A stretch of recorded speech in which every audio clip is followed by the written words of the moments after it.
YouTube Suara Timur. Nah kali ini nih udah ada satu bintang tamu yang mana dia adalah seorang MC terkenal di Kota Kupang ya. Pokoknya orangnya tuh asik banget gitu, langsung aja gue nyapa dirinya ya. Hai Kak Alfa. Hai, apa kabarmu? Kabar saya alhamdulillah baik sekali ya. Puji Tuhan ya, sehat selalu.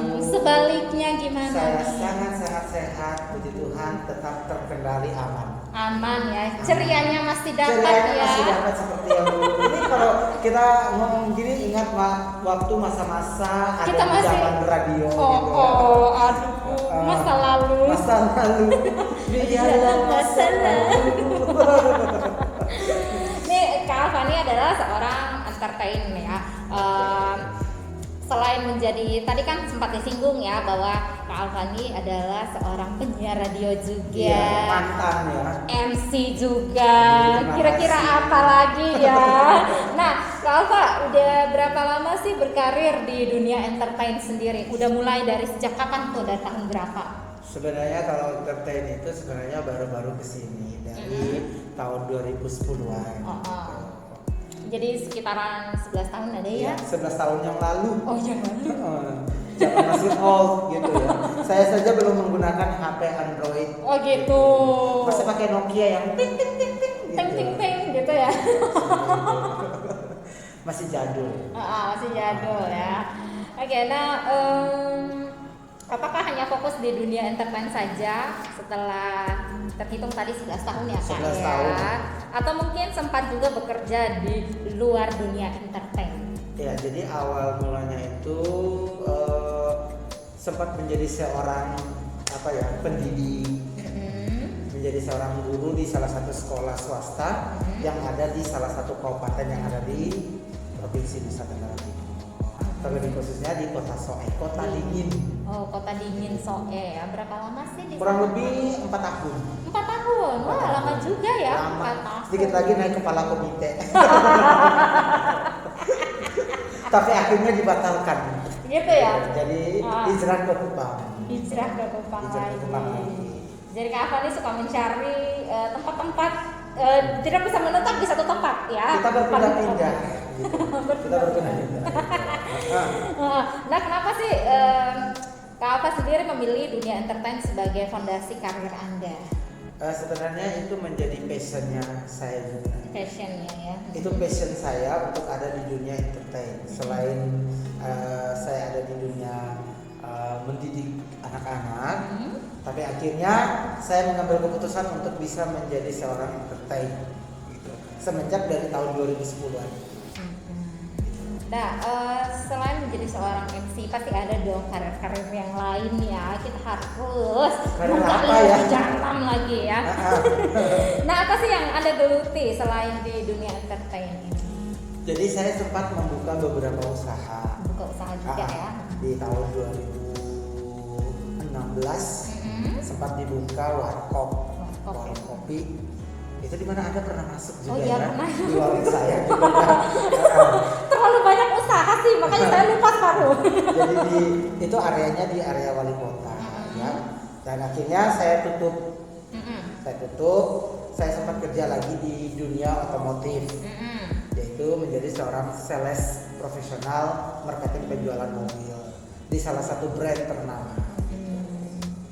Gitu ya. Terus nanti balik lagi ke dunia Entertain lagi gitu. Nah kan awalnya nih Kak Alfa jadi seorang penyiar juga Iya. ya. Nah setelah itu jadi seorang MC. Kira-kira gimana sih awal mula menjadi seorang MC? Jadi ada punya cerita nih. Di tahun 2006 itu masih menjadi seorang mahasiswa ya. Menjadi seorang mahasiswa karena saya sudah menjadi seorang penyiar radio itu dari semester 6 di salah satu radio rohani yang ada di Kota Kupang, dan saya diberanikan diri untuk bisa menjadi pembawa acara di salah satu wedding gitu. Nah waktu itu belum ada gedung-gedung yang terlalu bagus seperti sekarang. Kita masih menggunakan gedung pantai laut gitu ya. Jadi saya diminta pertama kali di tahun 2006 itu menjadi MC. Mulailah dari situ pertama kali. Tapi kalau booming-boomingnya di tahun 2010. mulai membuka diri untuk Iya. menjadi seorang MC. Tapi Kak Alfa ini keren ya. Dari tadi semester berapa? 6 ya? Semester 6. Udah Penyiar radio. jadi seorang penyiar radio. Jadi memang jiwa entertain itu udah ada ya sejak Dari dulu. lahir sudah ditentukan.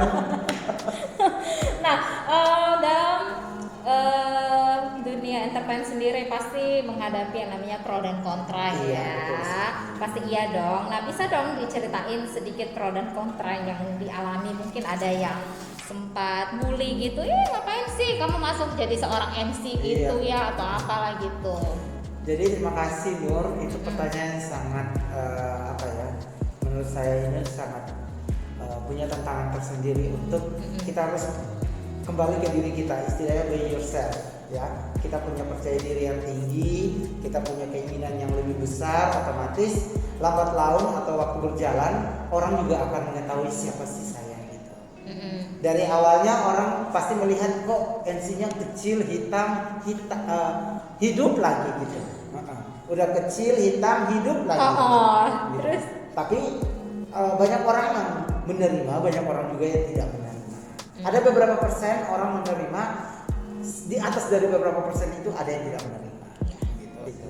Nah, menghadapi bulian tadi sih katanya Kak Alfa kita harus percaya diri ya. Berarti sejauh ini kalau menghadapi bulian daripada netizen selalu dengan rasa percaya diri gitu ya. Kalau saya menanggapi sesuatu itu jangan dengan pikiran yang negatif, harus positif. Siapa tahu ya, mungkin hari ini dia tidak suka sama saya, tetapi esoknya pasti dia ketemu lagi dengan saya gitu. Karena hati manusia itu pasti dibolak-balikkan, ya nggak sih? Itu kayak kita meramas adonan ya, Oh gitu. seperti donat gitu ya. Gitu. Nah, ngomongin tentang dunia entertain, pasti punya dong idola di dunia entertain. Siapa sih? Kalau saya sendiri idola, saya kembali ke dunia MC dulu ya. Kalau untuk MC saya punya dua.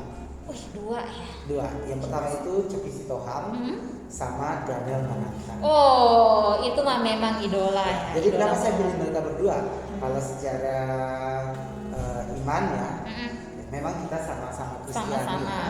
Tetapi cara mereka membawakan sebuah acara itu dikemas sedemikian rupa sehingga mereka punya karisma. Nah, saya juga ingin mencoba belajar bagaimana saya bisa sampai seperti mereka. Benar sekali. Itu kan sebuah mimpi. Harus bisa kita raih dengan cara kita masing-masing. Iya, benar sekali. Jadi memang saya juga kan basicnya sama ya kayak Kak Alfa, kita di dunia entertain gitu. Jadi saya tuh selalu menjadikan idola saya sebagai patokan, sebagai kiblat saya gitu. Kok dia bisa? Dalam diri kita. Dia bisa kayak gitu. Masa sih gue nggak bisa gitu Pasti ya? bisa ya. Pasti bisa Belajar dong. terus push. Bukan disuruh push up ya, push. Nah, apa sih yang membuat Anda tuh tetap bertahan di dunia entertain, apalagi sekarang ini lagi diberlakukan yang namanya PPKM? Ya. Kalau kita ngomong tentang yang namanya PPKM ya, jadi memang ini tantangan yang harus hadapi oleh semua orang dari berbagai kalangan harus menghadapi. Siapapun dia, termasuk saya, Kak Nur ya, dan juga teman-teman yang lain. Tapi di sini kita belajar untuk bagaimana bisa ide kreatif itu keluar lagi, gitu. Jangan kita hanya terpaku pada satu titik di mana kita sudah nyaman, maka kita akan di situ terus. Zona nyaman aja. Nyaman terus. Nah, dengan keadaan seperti ini, kalau kita flashback kembali ke beberapa waktu yang lalu, nah Indonesia, seluruh dunia itu terkena yang namanya COVID-19. Tetapi fenomena yang ada lagi di Kota Kupang, di Provinsi NTT itu adalah yang namanya Seroja. Juga menambah dramatis perjalanan ya. Benar sekali. Karir dari seorang MC itu seperti apa ya, itu kita sudah rasa. Otomatis jadwal kita semuanya tidak ada sama sekali. Tidak ada yang pesta-pesta, tidak ada live musik, tidak ada konser-konser. Nah, otomatis kan kita sebagai pembawa acara juga akan merasa, walah ini gawat. Kalau dia berkepanjangan, maka kita habis. Gitu. Matilah kita di dunia entertain ya. Jadi sebenarnya sih pandemi ini juga mematikan dunia hiburan gitu ya. Benar-benar mematikan dunia hiburan. Dan hanya kesini dulu baru mulai terjadi yang namanya pergerakan satu demi satu. Tetapi kalau untuk kita di Kota Kupang sendiri, kita baru mau mulai untuk mengumpulkan pundi-pundi dan akhirnya kita ditidurkan lagi. Nah, iya. Duh, jadi pusing ya Nah, hidup di pusing. tengah pandemi ini. Nah, ini nih satu pertanyaan terakhir Iya. ya. Apa sih pesan Anda untuk para penonton yang tengah menonton tayangan ini untuk tetap terus berkarya di tengah pandemi seperti saat ini?